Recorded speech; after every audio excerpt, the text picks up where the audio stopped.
Organic foods can be said to be the healthiest alternative when it comes to what we eat. So what are organic foods and where did the term organic foods come from?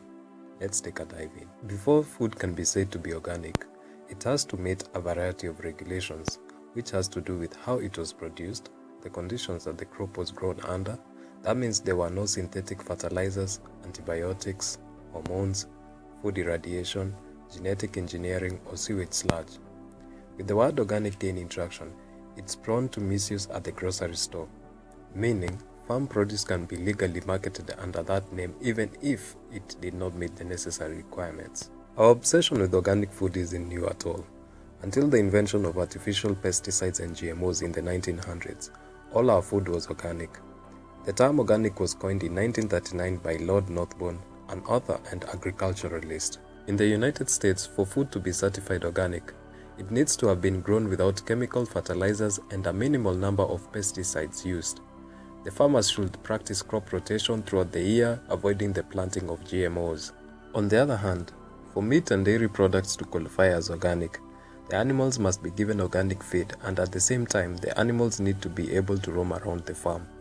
The aspect of keeping them locked should be minimal. When vaccinating or treating the animals, vets are not supposed to give them antibiotics or growth hormones. The good thing about organic foods is they use manure for growth, which is less environmentally damaging. Chemical fertilizers take a lot of energy in the farming process, ending up being a large source of carbon emissions. Organic food is the fastest growing sector of the American food industry. In 2017, organic food sales totaled to about $45 billion. For a farmer to be certified organic, it can cost them hundreds to thousands of dollars depending on the size of the plot. The good thing is there are consistent checks to ensure the food being sold is organic.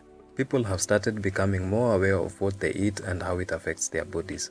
This is evident by how the fitness industry has grown in size and the lifestyles people have started leading. Recently, allergic reactions to more than 170 different types of food has been on the rise. Organic foods are being viewed as a healthy alternative, but that comes with a high price tag.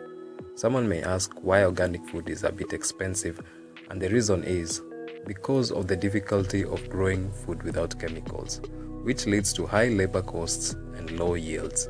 With farming becoming more and more machine assisted, watch the video I made on 10 jobs that might disappear as a result of AI. I cover how farming will soon be left to the hands of a few people because we will have self-driving tractors and human labor which is needed will be lowered.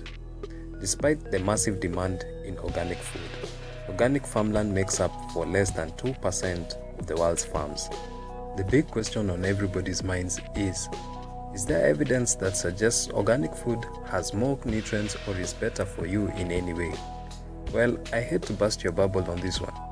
A 2012 review of 240 studies didn't find any significant differences in vitamins or minerals in foods grown with organic and conventional methods. The thing that sets organic foods apart from conventional foods, health-wise, is pesticides. Yes, the pesticide residue is lower in organic foods. Conventional crops tend to have a high residue. That's why it's important to wash your raw veggies. It prevents you from being exposed to pesticides and bacterial contamination. In this channel, I cover healthy eating practices because I believe the better you are informed about the foods you eat, the more conscious you are about your health and productivity. From my point of view, people are going organic for a variety of reasons. To some, it might be a bandwagon, a fad, or let's just say changing with the times. To others, it might be because of the rise in chronic illnesses such as cancer and diabetes. Whatever your reason is, let me know in the comment section below.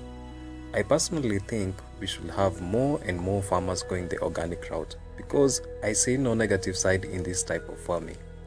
The only downside is the cost of production and the costs they incur to be certified. Let's discuss your thoughts on this new trend. I have been your host, Mr. Vin, and if you are new to this channel, feel welcome. There's lots of content for you to choose from. With that being said, until we meet next time, go organic.